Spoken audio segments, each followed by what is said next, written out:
ನನಗೆಲ್ಲ ಅರ್ಥವಾಗುತ್ತೆ ಕಣ ಸೀನು. ನಿನ್ನ ಜೀವನದಲ್ಲಿ ಹಿಂದೆ ಆಗಿರೋ ಅನುಭವಗಳೆಲ್ಲ ನಾನು ಹೇಳಿದ್ರ ಬಗ್ಗೆ ನೀನು ನಿರ್ಧಾರ ತಗೊಳ್ಳೋದಕ್ಕೆ ಲೇಟ್ ಆಗಿರಬಹುದು.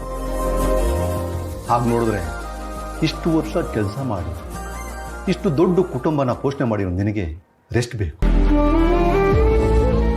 ಸೊ ನನಗೂ ನಿನ್ನ ಮೇಲೆ ಪ್ರೆಷರ್ ಹಾಕೋದಕ್ಕೆ ಮನಸ್ಸಾಗಲಿಲ್ಲ, ಅದಕ್ಕೆ ಸುಮ್ಮನೆ. ಈಗ ನೀ ಬಾ ಅಂತ ಹೇಳಿದಕ್ಕೆ ಖುಷಿಯಿಂದ ಬಂತು. ಈಗೇನು ನಿರ್ಧಾರ ಮಾಡಿದ್ಯಾ? ಅದೇ ವೀರು, ನೀನು ಹೇಳಿದ ಮೇಲೆ ಅದ್ರ ಬಗ್ಗೆ ತುಂಬ ಯೋಚನೆ ಮಾಡಿದೆ, ಮನೆಯವ್ರ ಜೊತೆನೂ ಚರ್ಚೆ ಮಾಡಿದೆ. ಈಗ ನನಗಂತ ಒಂದು ಕೆಲಸ ಅವಶ್ಯಕತೆ ಇದೆ.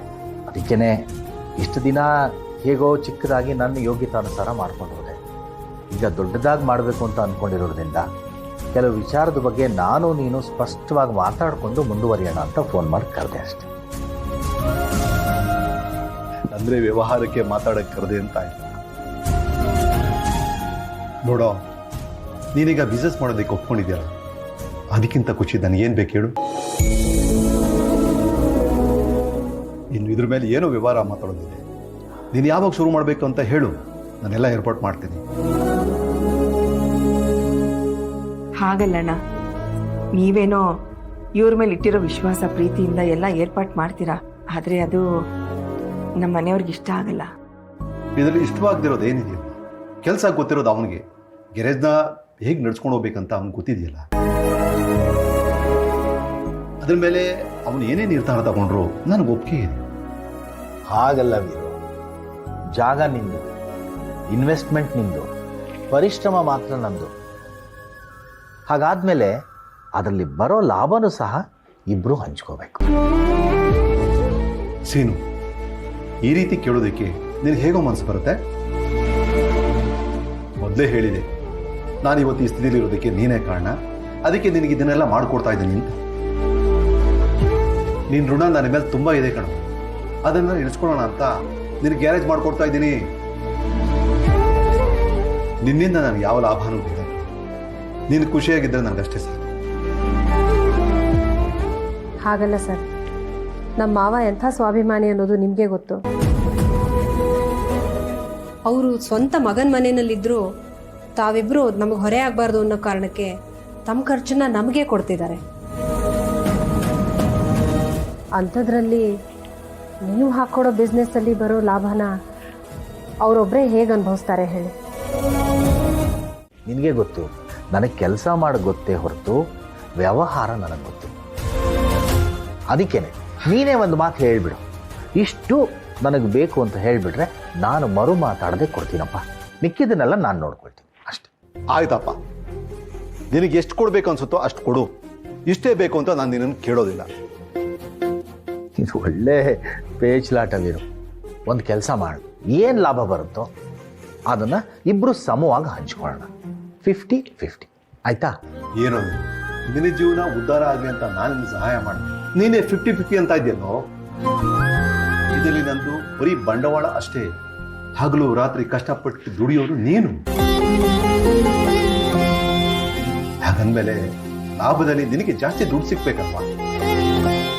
ಈಗ ನಾನೊಂದು ಮಾತು ಹೇಳ್ತೀನಿ, ಅದಕ್ಕೆ ನೀನಿಲ್ಲ ಅಂತ. ಆಯ್ತು, ಹೇಳ. ನೋಡಪ್ಪ, 60-40 ಶೇರ್ ಮಾಡ್ಕೊ. ಇದ್ರಲ್ಲಿ ಬೇರೆ ಮಾತು. ಸರಿಪ್ಪ, ಸದ್ಯ ನೀನು ಒಪ್ಕೊಂಡಿಯಲ್ಲ, ಈಗ ನನಗೆ ಸಮಾಧಾನ ಆಯ್ತು ನೋಡು. ಮತ್ತೆ ಇನ್ನೇ ಗೊತ್ತಾಡ, ಗ್ಯಾರೇಜ್ಗೆ ಏನೇನು ಬೇಕೋ ಎಲ್ಲ ರೆಡಿ ಮಾಡ್ಕೊ. ಅದಕ್ಕೇನು ಏರ್ಪಾಟ್ ಬೇಕೋ ಎಲ್ಲ ನಾನು ಮಾಡ್ತೀನಿ. ಅದೆಲ್ಲ ನಾನು ನೋಡ್ತೀನಿ.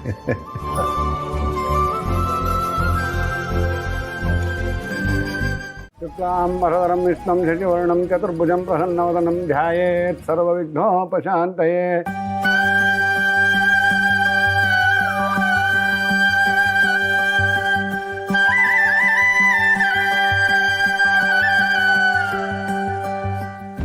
ಎಲ್ಲಮ್ಮ ನಿನ್ ಗಂಡ?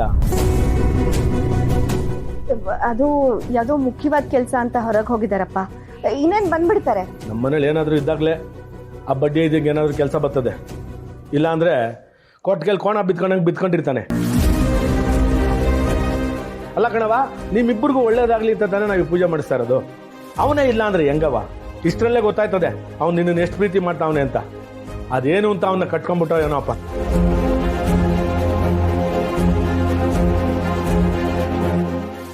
ಪಾ ಇವತ್ತು ಮನೇಲಿ ಪೂಜೆ ನಡೀತಿದೆ, ಇವತ್ತು ಇದೆಲ್ಲ ಮಾತಾಡ್ಬೇಕಾ? ಇನ್ನೇನು ಬಂದ್ಬಿಡ್ತಾರೆ. ನೋಡ್ರೆ ಪೂಜೆ ಶುರು ಮಾಡೋಣವೇ? ಮುಹೂರ್ತ ಮೀರೋದ್ರೊಳಗೆ ಪೂಜೆ ಮಾಡಿ ಮುಗಿಸ್ಬೇಕು. ಶಾಸ್ತ್ರಿಗಳೇ, ಇವಳು ಗಂಡ ಏನೋ ಗನಾಂಧಾರಿ ಕೆಲಸ ಮಾಡಕ್ ಹೋಗೋನಂತೆ, ಇನ್ನು ಸ್ವಲ್ಪ ಹೊತ್ತು ಕಾಯ್ಬೋದೆ? ಗೌಡ್ರೆ, ಈ ಪೂಜೆ ಮಾಡ್ತಿರೋದೇ ಅವ್ರ ದೋಷ ಪರಿಹಾರ ಆಗಿ ಒಳ್ಳೇದಾಗ್ಲಿ ಅಂತ ಹೇಳಿ. ಈಗ ಅವರೇ ಇಲ್ಲ ಅಂದ್ರೆ ಹೇಗೆ? ಒಂದು ಕೆಲಸ ಮಾಡಿ, ಅಳಿಯ ಮಗಳಿಗೆ ಒಳ್ಳೇದಾಗ್ಲಿ ಅಂತ ಹೇಳಿ ನೀವೇ ಗಂಡ ಹೆಂಡತಿ ಪೂಜೆ ಕೂತ್ಕೊಳ್ಳಿ. ಆಮೇಲೆ ಅವ್ರು ಬಂದ್ಮೇಲೆ ಅವರಿಬ್ಬರನ್ನು ಕೂರಿಸಿ ಪೂಜೆ ಮಾಡಿಸಿದ್ರೆ ಆಯ್ತು.